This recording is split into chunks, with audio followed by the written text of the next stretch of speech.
क्या आप लोगों को अभी भी ब्लाइंडली कर्जा या उधार कैश में दे रहे हो? क्या आपका कर्जदार उस लोन को चुकाने के लिए चेक देकर उसे बाउंस करके आपको कर्ज देने से भाग सकता है? और क्या कोर्ट उसे उसके लिए कोई सज़ा नहीं देगा? आइए जानते हैं इन सारे सवालों के जवाब हमारे आज के वीडियो में। साथ ही इसके बारे में बॉम्बे हाई कोर्ट का लेटेस्ट जजमेंट आया है, उसको भी डिटेल में जानेंगे। बहुत सारे लोग अपने दोस्त, रिश्तेदार, पड़ोसी या अन्य जानने वालों को उनके मुश्किल समय में मदद करने के लिए लोन देते हैं। इसमें कुछ गलत भी नहीं है, पर प्रॉब्लम तब होती है जब आप लोगों को पैसे, लोन या अन्य कोई भी पेमेंट कैश में देते हो और अगर उसे चुकाने के लिए सामने वाला आपको चेक देता है, फिर आपको उस चेक उसी समय बैंक में डिपॉजिट करते ही चेक बाउंस हो जाता है, क्योंकि वो कर्जदार उस अकाउंट में सफिशिएंट बैलेंस ही नहीं रखता है या फिर उस अकाउंट को पहले ही क्लोज करके रखा हुआ था। ये सारी चीज़ें बहुत आम हैं।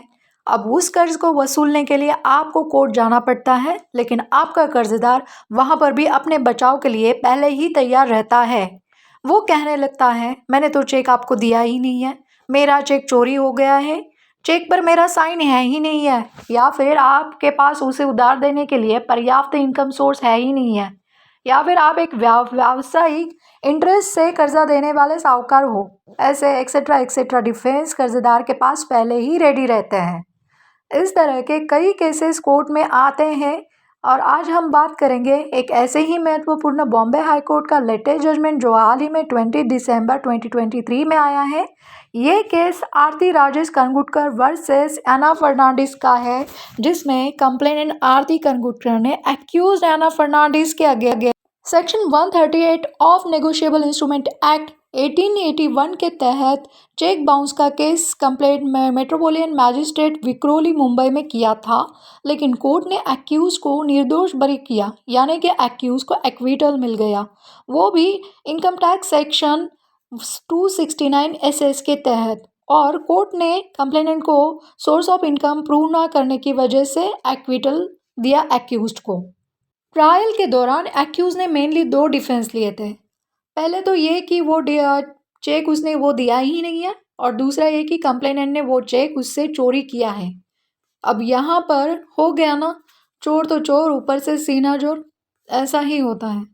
इस केस में मैजिस्ट्रेट ने एक्यूज के क्रॉस एग्जामिनेशन में किए गए एडमिशंस को कंसिडर ही नहीं किया। इनकम टैक्स सेक्शन को रॉन्गली अप्लाई करके गलत जजमेंट दिया, जिसे हाईकोर्ट ने सही से पकड़ा और सबसे पहले एक्यूज के चेक चोरी होना और फोर्जरी सिग्नेचर के झूठ को हाईलाइट करके लैक ऑफ एविडेंस बताया और कहा एक्यूज अपने डिफेंस को क्रॉस एग्जामिनेशन बिल्कुल भी साबित नहीं कर पाई है। लेकिन वही अपेलेंट यानी ओरिजिनल कंप्लेनेंट आरती ने रिस्पोंडेंट यानी ओरिजिनल एक्यूज के 3 लाख को लोन दिया है, इस फैक्ट को प्रूव कर दिया है, और उस लोन को चुकाने के लिए फर्नांडिस ने दिए गए चेक सही साबित हुए। Further court said that Fernandes failed to rebut statutory reservation of legally enforceable डेब्ट under section 118 and 139 of negotiable instrument act 1881। Court ने कहा फर्नांडिस का डिफेंस अस्वीकार्य और अविश्वसनीय है, क्योंकि अगर उसके चेक चोरी हुए होते तो उसने पुलिस कंप्लेंट कैसे नहीं की। इसके साथ कोर्ट ने ये भी कहा इनकम टैक्स सेक्शन 269 एसएस का प्रावधान कैश में लोन लेने वालों को एप्लीकेबल है, ना कि देने वालों को। इनकम टैक्स सेक्शन 271 डी में भी दी गई पेनल्टी भी लोन लेने वालों के लिए है, ना कि देने वालों को। कोर्ट ने और कहा कि ट्रायल कोर्ट ने प्रेजेंट केस में इनकम टैक्स सेक्शन 269 एसएस को मिसरीड और मिस अप्लाई करके गंभीर त्रुटि की है। और इस केस में रिस्पोंडेंट यानी ओरिजिनल एक्यूज्ड फर्नांडिस को कोर्ट ने section 138 of negotiable instrument act के तहत 1 साल की जेल के साथ ही 5 लाख का फाइन लगाया। ये एक महत्वपूर्ण जजमेंट है।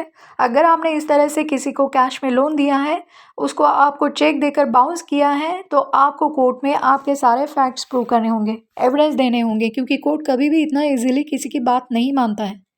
आपको हर बात कोर्ट के सामने सबूत के साथ प्रूव करनी पड़ेगी, तो ही आप चेक बाउंस का केस जीत पाओगे।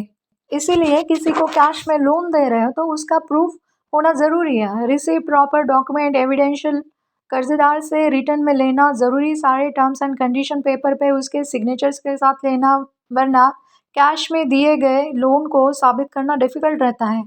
हमारा आज का वीडियो की जानकारी अगर आपको यूज़फुल लगी हो तो वीडियो को लाइक, शेयर, सब्सक्राइब कर दीजिए। मिलते हैं नेक्स्ट वीडियो में कानून की नई जानकारी के साथ।